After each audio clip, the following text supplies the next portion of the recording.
আর এই মুহূর্তে যে ব্রেকিং এ নজর রাখতেই হচ্ছে, কাল এসএসসি চাকরি বাতিল মামলার রায়, আগামীকাল 26,000 চাকরি বাতিল মামলার রায়।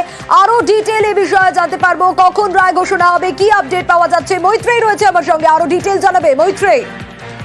সোনিয়া, দেখো, আগামীকালই এই 26,000 চাকরি বাতিল মামলার রায় ঘোষণা হতে চলেছে। প্রধান বিচারপতি সঞ্জীব খান্নার বেঞ্চে শেষ এই মামলার শুনানি হয়েছিল। এই মামলার শুনানি শেষ হয়েছিল 10ই ফেব্রুয়ারি এবং সেদিনই সব পক্ষের বয়ান শুনে রায় ঘোষণা স্থগিত রেখেছিলেন প্রধান বিচারপতি খান্না। এবং আগামীকাল সকালে এই মামলার রায় ঘোষণা আছে বলে আমরা জানতে পেরেছি। আগামীকাল সকাল 10:30টায় আদালত বসার সঙ্গে সঙ্গে এই রায় ঘোষণা হতে পারে বলে আমরা সুপ্রিম কোর্ট সূত্রে জানতে পারছি। 10ই ফেব্রুয়ারি যে শেষ শুনানি হয়েছিল, সেখানে এসএসসি এবং সিবিআই তরফ থেকে এবং রাজ্যের তরফ থেকে তাদের বক্তব্য জানতে চেয়েছিলেন প্রধান বিচারপতি।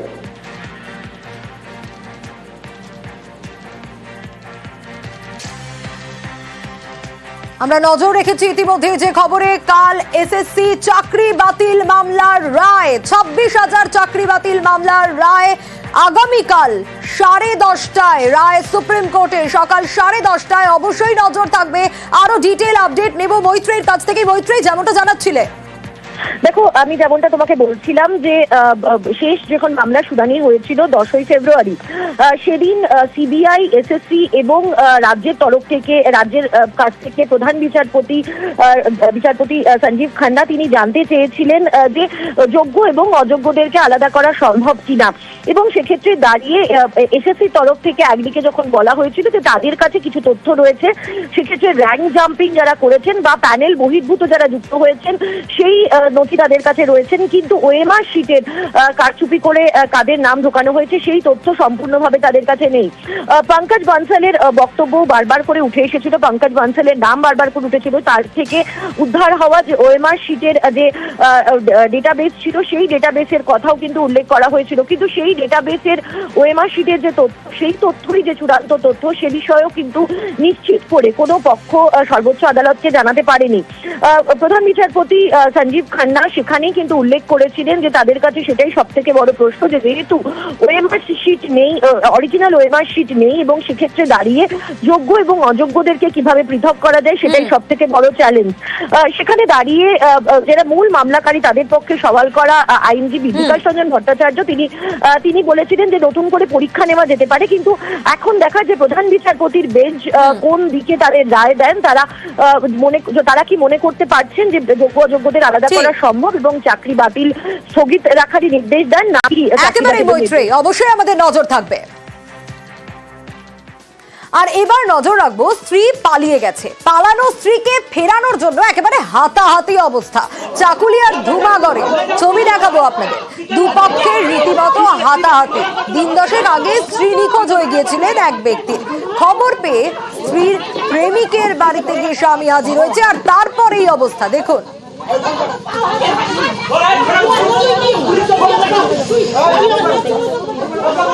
দুই পরিবারের মধ্যে রীতিমতো হাতাহাতির ছবি, কিন্তু এরপর ঠিক কি হলো চলুন, চঞ্চল রয়েছে আমার সঙ্গে, জানবো।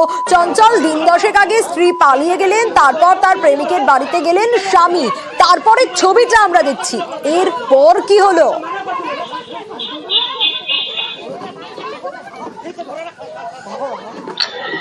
দেখো, তোমাকে জানিয়ে রাখি যে গত 10 দিন আগে ইসলামপুর থানার দাড়িভিট এলাকার বাসিন্দা বিশ্বধর, তার স্ত্রী কিন্তু নিখোঁজ হয়ে গেছিল, এবং নিখোঁজ হয়ে যাওয়ার পরে কিন্তু ইসলামপুর থানায় গতকালে একটা মিসিং ডায়েরি করেছিল ওই স্বামী, এবং তারপর মিসিং ডায়েরি করার পর আর যখন জানতে পারে যে চাকুলিয়া বিধানসভা, চাকুলিয়া ধুমাগড় যে এলাকা রয়েছে, সেখানে কিন্তু এক যুবকের সাথে পালিয়ে গেছে এবং সেখানে রয়েছেন।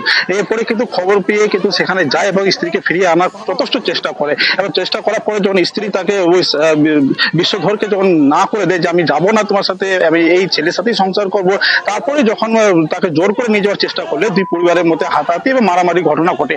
এই ঘটনা কিন্তু দুই পরিবারে বেশ কয়েকজন জখম হয়েছে, এবং ঘটনায় কিন্তু এলাকা চাঞ্চল্য ছড়িয়ে পড়ে, এবং ঘটনার খবর পেয়ে কিন্তু স্থানীয় বাসিন্দা যারা গ্রামবাসীরা রয়েছে তারাও কিন্তু জমায়েত করে। যদিও গোটা ঘটনা নিয়ে কিন্তু পুলিশে কিন্তু এখনো কেউ অভিযোগ করেনি, তবে গোটা ঘটনা বিষয়ে কিন্তু যারা স্থানীয় নেতৃত্ব রয়েছে তারা কিন্তু পুলিশ প্রশাসনকে জানিয়েছে, এমনটা কিন্তু জানা গেছে। মেয়েটার কে হয়? আমি ওর হাজবেন্ড। তো আজকে গার্জেন এসেছিলেন আনতে, তাহলে কি হলো এখন? এখানে আসছি পরে আমরা ওখানে যাই দাঁড়াইছি পরে আমাদের সাথে মারধর চালু হয়ে গেছে। আগে কাকে মারলো? আমাদেরকে মারধর করছে। কে মেরেছে? আমরা কিছু করিনি। কে মারছে? কে ছেলেটা মারছে। মেয়েটা কি বললো এখন? ছেলের মা ওরা সবাই আমাদেরকে মারধর করতেছে। ওর বাবা আর যে আপনার বউ আছে ও কি বললো? ও কি বলবে, ও তো কান্নাকাটি করে যাচ্ছে। ওকে যে কি করেছে জানি না। ও আসতে চাইছে আপনার সঙ্গে, আসতে চাইছে? বলছে যাবো না। আমি নিজের মনে আসছি, খুশিতে আসছি আমি। তো আগেরটা ছেড়ে এসেছেন? হ্যাঁ, আগেরটা কতদিন হলো আসা? আচ্ছা 10-12 দিন হয়ে গেছে। 10-12 দিন হয়ে গেছে। তো এখন আনার জন্য এনেছে, এসছে ওনারা আসছে আমাকে। নিতে এসছে, তা আপনি যাবেন না? মারপিট করে আবার নিয়ে যাচ্ছে। যাবেন না সে কারণে মেরেছে আপনাকে? সেই কারণে আমাকে জোর করে নিয়ে যাচ্ছিল তুলে।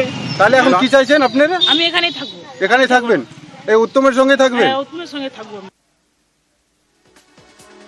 নজর রাখবো এবার কালনার দিকে। কালনার সিঙ্গারকোণ এলাকা, সেখানে আবার ভুয়ো ডাক্তারের খোঁজ পাওয়া গেল। হ্যাঁ, একেবারে ফিজ নিয়ে রীতিমতো রোগীদের চিকিৎসা করতে দেখা যাচ্ছে এই ডাক্তারকে। কিন্তু এই ডাক্তার তো ভুয়ো ডাক্তার।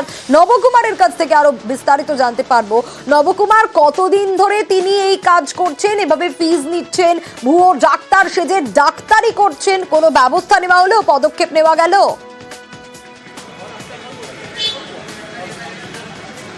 দেখো সোনিয়া, বিগত কয়েক দশক ধরে তিনি বাম জামানা থেকেই নাকি এই প্র্যাকটিস শুরু করেছিলেন। তিনি জানাচ্ছেন যে তার এই যে প্র্যাকটিস এবং তার যে নির্ধারিত তার অল্টারনেটিভ মেডিসিনের ওপর তার এমডি করা আছে, এবং এই তথ্য দেখিয়ে সে সিদ্ধান্ত এই নাম ব্যবহার করে রীতিমতন প্রচার করে তিনি চালাচ্ছিলেন এই ব্যবসা।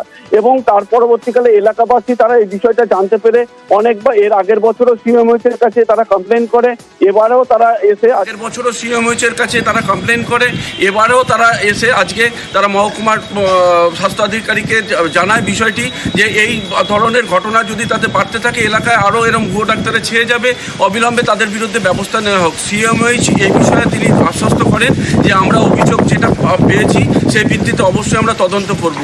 কিন্তু এই ধরনের যে ডাক্তাররা নিজের নাম আগে যে ডক্টর বসাচ্ছে, তারা বলছে এটা আইনত, তারা জানছে যে এটা আইনত সঙ্গত, সেই জন্য তারা রীতিমতনভাবে তাদের প্রসার গ্রামগঞ্জে তারা চালিয়ে যাচ্ছে। শুনি প্রভাবশালী তো বটে, এদের র্যাকেট আছে। একে অনেক আগেও এই ব্যাপারে বলা হয়েছে, অনেক কিছুই হয়। ভালো চ্যানেল আছে সোজা কথা, যার কারণে একে কিছু করা যায়। আমরা জানিয়েছি কালনাকে, সিএমএইচকে জানিয়েছি, বর্ধমানকে জানিয়েছি, কিন্তু কোনো কাজ কিছু হয়। আমরা রুরাল ডক্টরস অ্যাসোসিয়েশনের আন্ডারে আছি। হ্যাঁ, রুরাল ডক্টর অ্যাসোসিয়েশন, তারা ডক্টর স্বীকৃতি কি পায়? একদম এটা তার এটা আপনার স্বীকৃতি গভর্নমেন্ট অফ ওয়েস্ট বেঙ্গল দিচ্ছে না ইন্ডিয়া দিচ্ছে? আপনার এটা ইন্ডিয়ান সরকার দিয়েছে আপনাদেরকে? হ্যাঁ, এটাই আছে। দেখুন, সিওমোচের পক্ষে কিন্তু কে ভেজাল ডাক্তার, কে ডাক্তার, ওটা তো খোঁজা মুশকিল না। 1-to-1 যদি কেউ কমপ্লেন করে, ওয়েস্ট বেঙ্গল মেডিকেল কাউন্সিলে আমরা পাঠিয়ে দিতে পারি যে তার রেজিস্ট্রেশন আছে কিনা। তারা কিন্তু এমডি, এমএস ওইসব লিখতে পারে না, ডাক্তার লিখতে পারে না। আইএনটিটিউসি কর্মীর ওপর হামলার ঘটনা, খড়গপুরের এই ছবি আপনাদের দেখাবো। খেলা দেখে ফিরছিলেন আর তারপরই সেই রাস্তাতেই ফেরার পথেই আইএনটিটিউসি কর্মীর ওপর একেবারে হকি স্টিক, তলোয়ার নিয়ে হামলার অভিযোগ উঠছে। আরো বিস্তারিত এই বিষয়ে শঙ্কর জানাতে পারবে। শঙ্কর, কাদের বিরুদ্ধে এই অভিযোগ, কারা এই কাজ করলেন এবং যে কর্মী, আইএনটিটিউসি কর্মী আহত হয়েছেন, তার অবস্থা এখন কিরকম?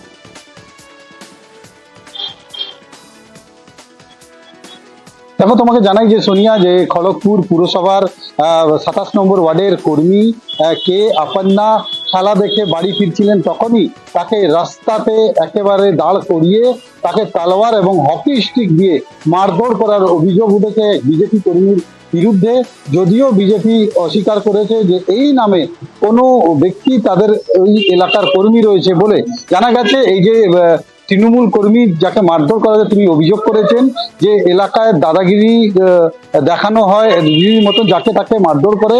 সে আজকে খেলা দেখে আসছিল, তখন তার উপরে হামলা চালায় তলোয়ার এবং হকি স্টিক দিয়ে। গুরুতর আহত অবস্থায় তাকে খড়গপুর মহকুমা হাসপাতালে ভর্তি করা হয়েছে।